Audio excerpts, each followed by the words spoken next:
All these shops rip people off because they mark up their parts. Is it true, or is there something else to it? Opening the hood.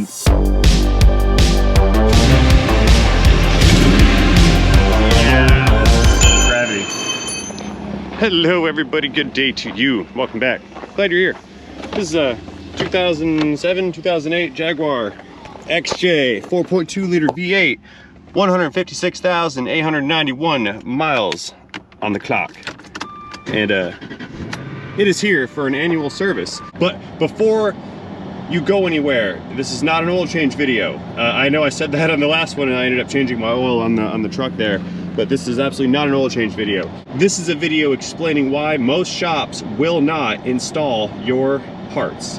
They have got to supply their own parts. They do not install customer supplied parts. Now, I'm kind of in that same boat, but I'm 50-50 on that. I happen to know this particular customer is a long-time customer and friend, and I will install his parts. So no on this particular Jag, but for the most part, it is not feasible for a shop to operate installing parts that they did not sell. And I know what a lot of you guys are saying, oh, you're just trying to make more money with your markups. Exactly. Yes, we make more money with the markups. Those markups are necessary. Now, before we go off on a tangent on how that's theft, not exactly. For example, let's use engine oil. If you go to the store and you buy a quart of oil, you're gonna spend between $8 and $14 for that quart. Well, I have a deal, and all shops have a deal or an arrangement where we can purchase wholesale pricing, which means we buy larger quantities of a product and therefore we can purchase it cheaper. In my instance, for example, if I buy a 55-gallon drum of oil for $1,200 and I store it inside of my building and I insure it and I offload the money for that, I can purchase that oil for, I don't know, maybe $5, sometimes $4 a quart. And I can sell that to you on a retail level at $7, $8, or even $9 a quart. But if you go to the store, you're gonna spend $12, $13, 14, maybe 9, maybe you'll spend the same amount of money. But I don't get to make that margin that I put into place where I earn that extra $2 or $3 per quart of oil, which is what can make or break a certain job just by taking advantage of your parts purchasing power. So to put that issue to bed, yes, shops don't like to install customer supplied parts because they make less money. In fact, they make negative money. They actually lose money.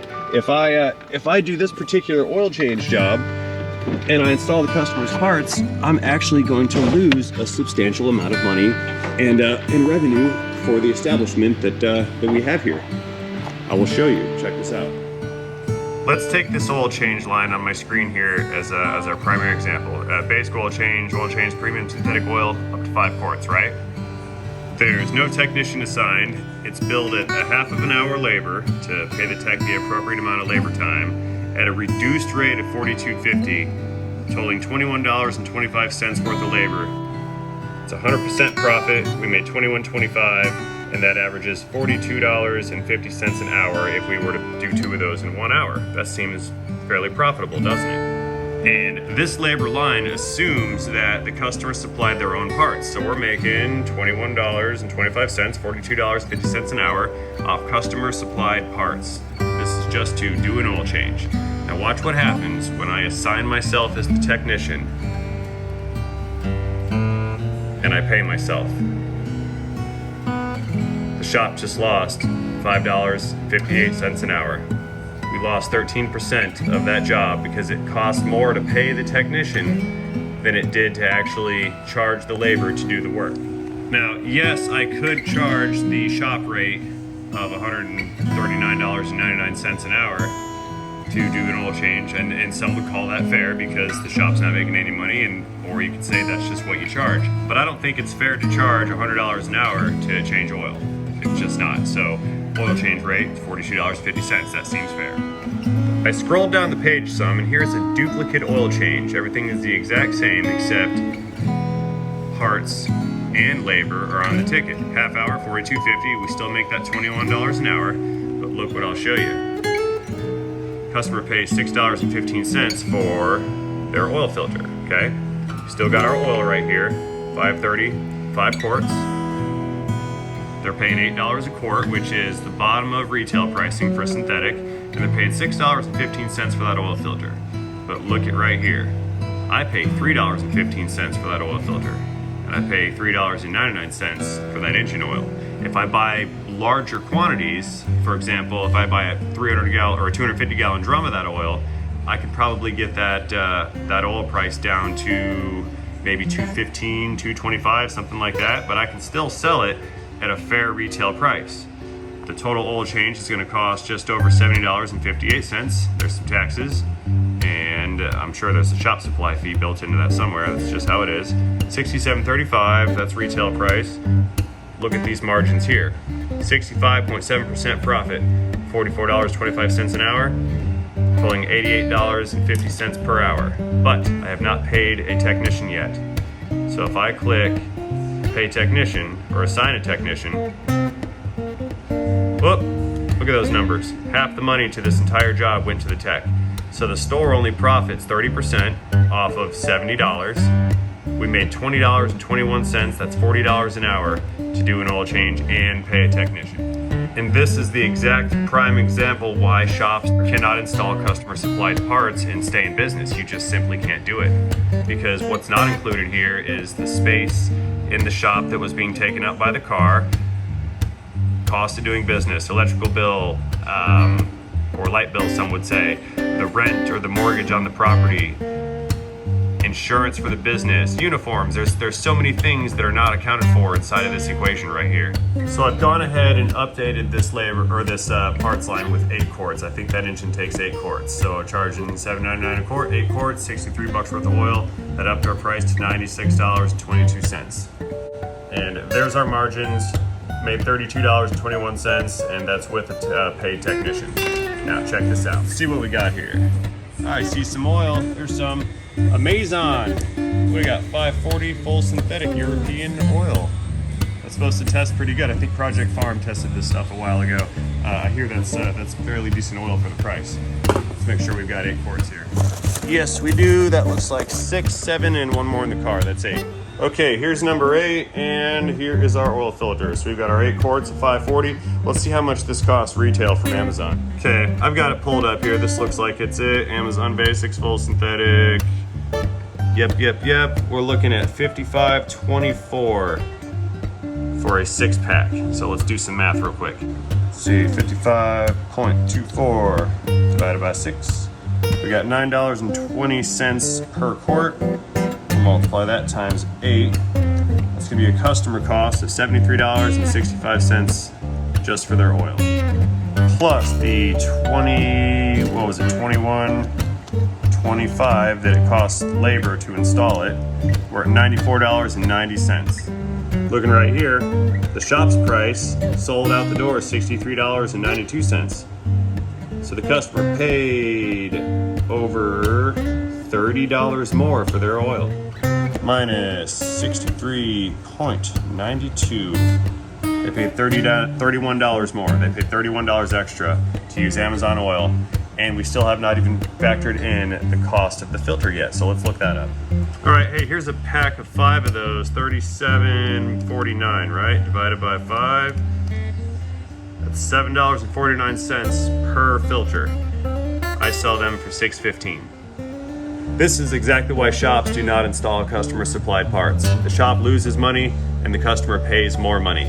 Now, when you expand this concept into things like brake jobs or engine work or anything else, now you're factoring in warranty and correct parts and downtime in the building, and everybody loses out by using customer supplied parts, except for certain kind of special situations. It's not a very cut and dry scenario, and you know, maybe this guy bought this oil for less than $70 and my parts matrix doesn't make that work in this specific instance, but for the most part, that's how these situations play out, and that is why shops don't install customer supplied parts. Now, like I said, no on our Jaguar customer here. This is a special situation and set of circumstances, and that's why that's okay. But for the most part, this is not a sustainable business practice. You can't do that and then expect to be able to pay the rent. It just doesn't work. Green subscribe button. Jaguar moving on up. Now, there are some shops who will actually double their listed labor rate in order to install customer supplied parts.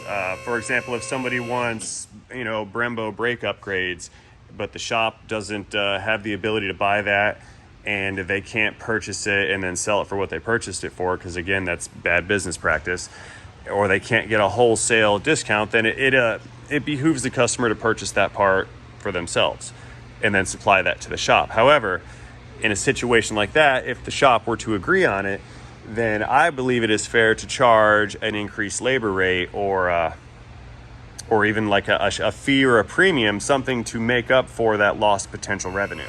Again, by marking something up, that's not ripping off the customer, because you're taking advantage of systems that have already been put into place by the shop or the shop owner or the business that allows for wholesale pricing. And this concept applies to everything, not just engine oil and filters. This applies to your groceries or lumber for your house or your lawnmower or gasoline.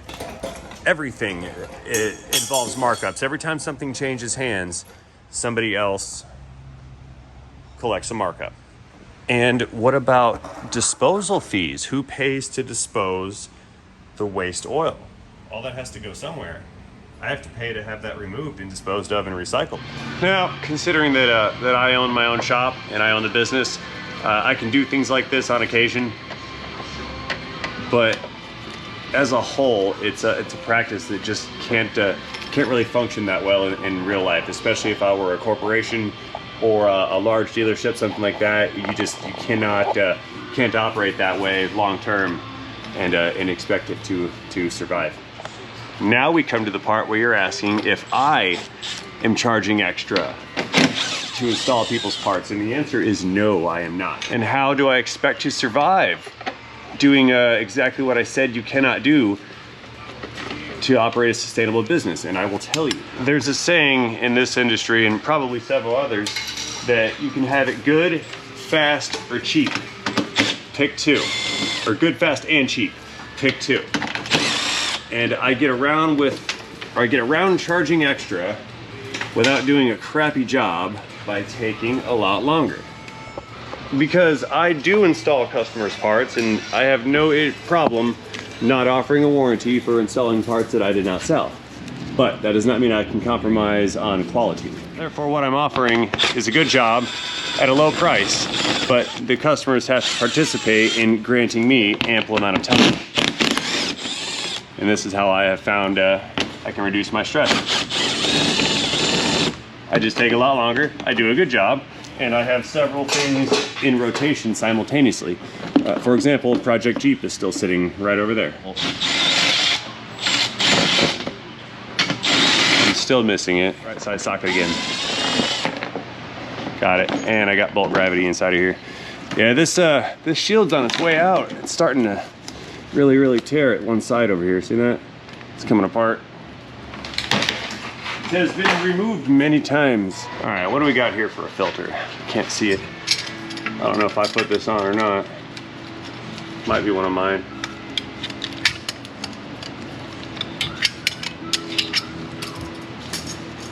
It's a Bosch. No, I didn't put that on. Bosch, what do we got? 72209 Whiskey Sierra. You should see how much that costs.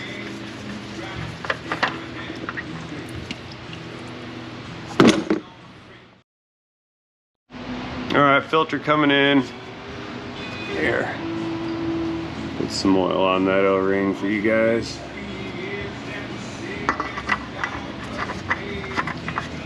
There's some oil left over right there on that sealing surface too. Got plenty of O-ring lubrication kits. So I've got a couple other filters too. I think there's a cabin air filter in this car and an engine air filter. That's kind of tight. It doesn't feel good. Yeah, I don't like these threads. I don't like them at all. They're pretty crunchy feeling. I'm glad that's not my oil filter that's on there. Woohoo! But if I installed customer supplied parts last time, how do I know that's my oil filter or not. Yee. You get yourself in a pinch. See how these threads look. They didn't feel that great. They didn't feel good at all. What we got here? Let's see. You see right here at the bottom of these threads, see how they're look like they've been pulled a little bit? Because they have. This fastener has been over tightened greatly. Now we could put it back in. I'm sure it'll go back in, but at some point it's gonna come out and it's gonna either shear these threads off or it's gonna take the threads off that are on the pan. Like this is inevitable. Yeah, now you can really see it. If I can get in closer, hang on here.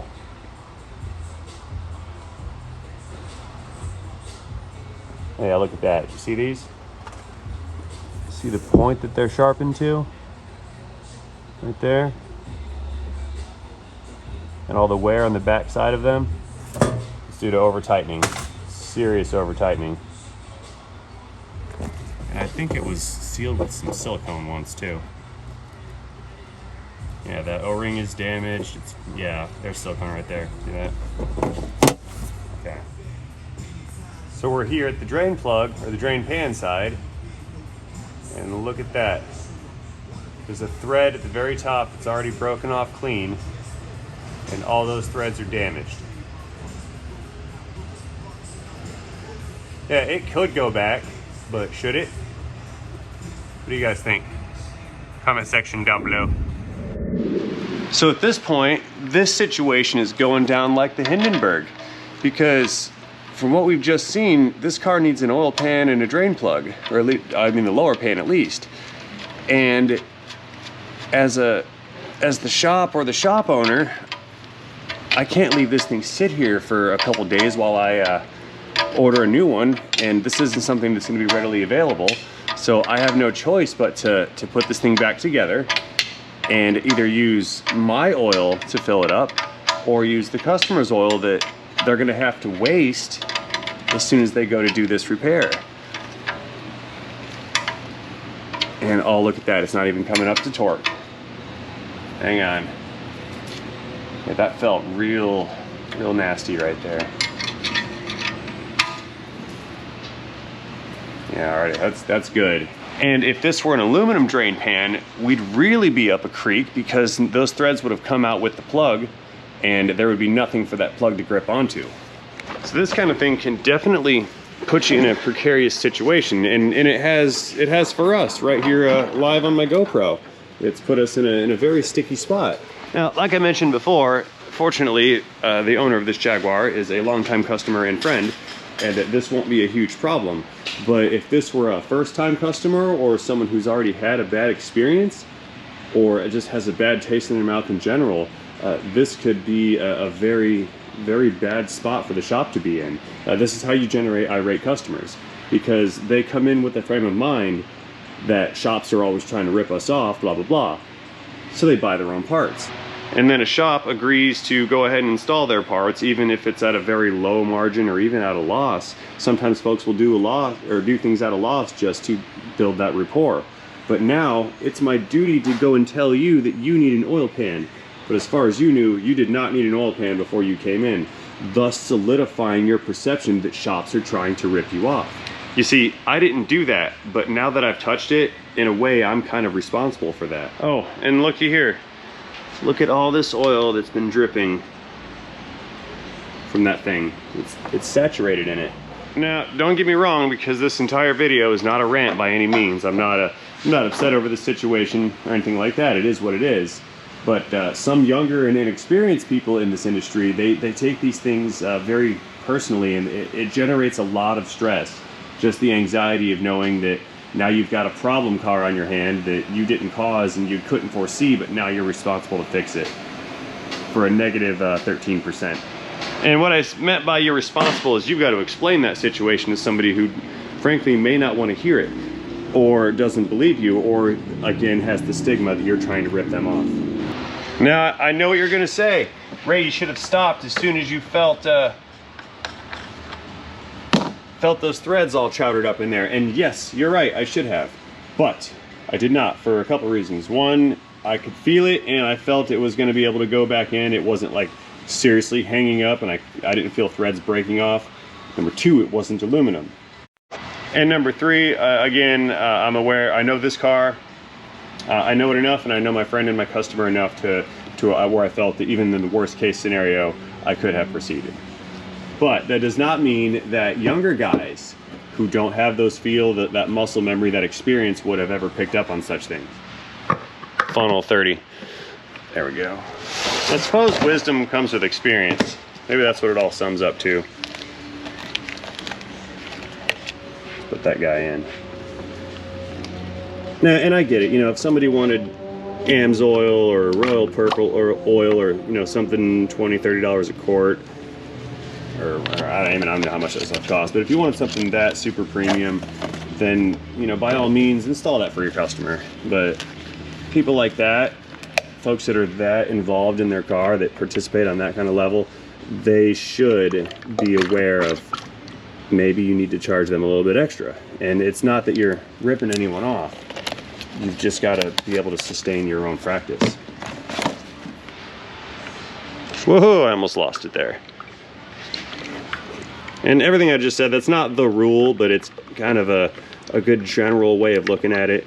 There's always exceptions, and there's always circumstances that mitigate those, you know, pretty much everything I just said. But in general, I kind of think that that's sort of the way it works. Again, my opinion, for what that's worth.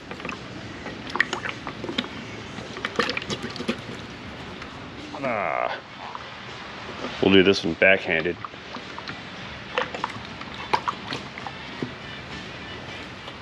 I believe this is number 7. We're gonna check it after this, just in case this is not an 8-quart engine.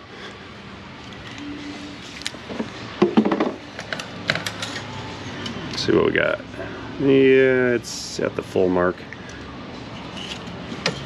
but we have not filled the filter yet, so we may need that extra quart or half a quart. Yeah, we're at the full mark. Let us go starting the engine and prime our filter.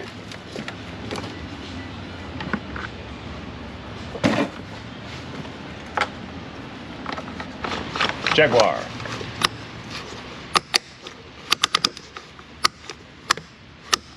Jaguar clicks. All right, we're gonna give it the old over the steering wheel reach around treatment here. Where's the key at? Oh, the key's not in it. I used it to open the trunk. Fail. Yeah, there it is. Take 2, starting the engine. Ring, angry kitty. Let's see what we've got. And by the way, even if this does turn out to be a 7-quart engine and not 8, which it's going to be 8, the matrix still applies. And not the matrix that we're living in, just the parts and labor matrix. That one.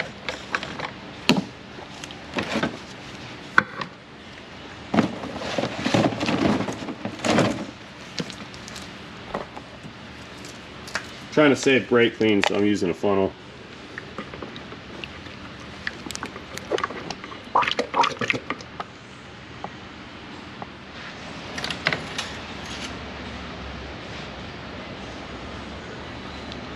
Right there, just below the max mark, we're good. Get in there, please. This fuel line's like right in the way. Like a lot.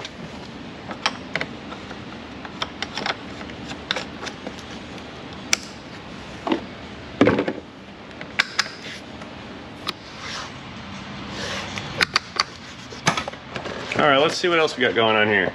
Got an air filter. It's a Fram, extra guard, part number 9513. Looks like it's brand newish. I don't know what these cost. 16 bucks, 18 bucks. I don't know, I didn't look it up. Not like the filters that we went through earlier. But customer supplied that filter to install. Keep in mind, we're at a $24 oil change bill. I mean, it's really hard to sell labor on a filter. You're supposed to take 5 minutes, right? So most shops would be afraid to bill labor. Oh, I can't even get that apart. Hang on, we need a tool. Now, how would you feel if someone wanted to charge you, let's call it 1/10 or 2/10? That's 16, or no, 32, or 16 to 30. Let's call it $10 to $30 to install that air filter. Well, that's more than you paid for the filter. That was 20 bucks. You paid 20 bucks for the filter, and you want $30 to replace it? That's asinine. You're trying to rip me off. But if you paid, I don't know, let's call it $22 for that filter, and I can get that same filter for 6 bucks. Well, there's my 1/10 of an hour that I need to at least pay the technician. You know, there's that parts markup supplies me the money for my payroll to pay the guy that actually does the work. But look at all this risk that I'm taking on now. I have to disconnect things, and this is taking a little bit longer than 6 minutes. Yes, I'm filming, but I think you get the point. It's not just, oh, it pops in and out. It's a little bit extra, and there's effort that needs to go into it. Oh, look, now there's risk. I seem to have to remove this plastic emissions line right here. What if I had broken that? Come off of there, please. Is it coming off? It still isn't wanting to come off. Hang on, let's take it apart some more. What if I'm impatient? What if my service advisor staff thinks this should only take 2 or 3 minutes? What if they forgot to tell me about it, and the guy's outside pacing because he thought his car was done? This is how we break things, and it still won't come off of there. Now I'm starting to sweat. I'm out in the parking lot. Everyone's mad at me because I did a bad job. All because I didn't charge you to replace an air filter that you didn't need. See that? And I'm not talking to you, Jaguar man, but this is a hypothetical scenario. So now I'm out, my time and effort, I front loaded the risk. Customer bought something that they didn't need to buy, and someone paid more money and someone lost money. I think my 6 minutes are up, by the way. And one could argue, well, sometimes shops, they offer all these free checks. And yes, they do. But I could have just picked that up and taken a look inside of it without actually disassembling this. I could have done that free check in order to make a sale for an air filter. Or perhaps I pay an entry-level guy to do this kind of work, so they get to learn, and I don't have to pay a technician to do this kind of work. And again, I don't have an entry-level guy or a technician. I'm just speaking hypothetically as the shop, or the business, or the owner, because I am that here, which is kind of cool. I have this backwards, don't I? Yes, I do. Wrong. Fail.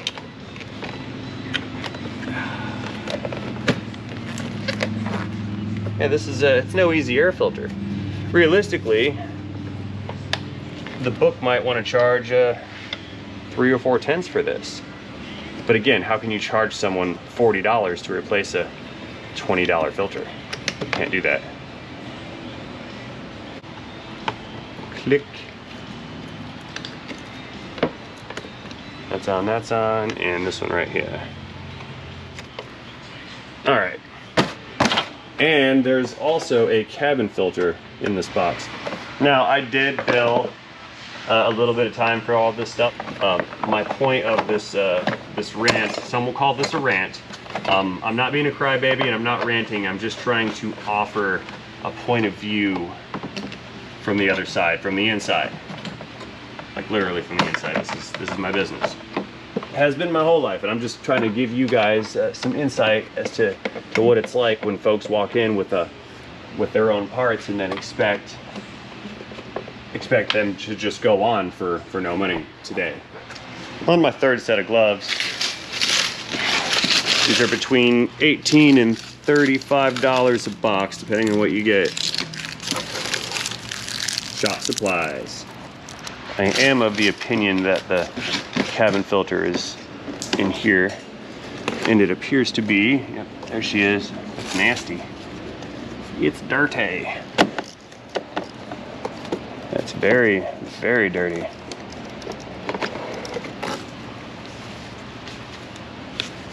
Lots of leaves. So here's the real kicker about a situation like this. Airflow that way.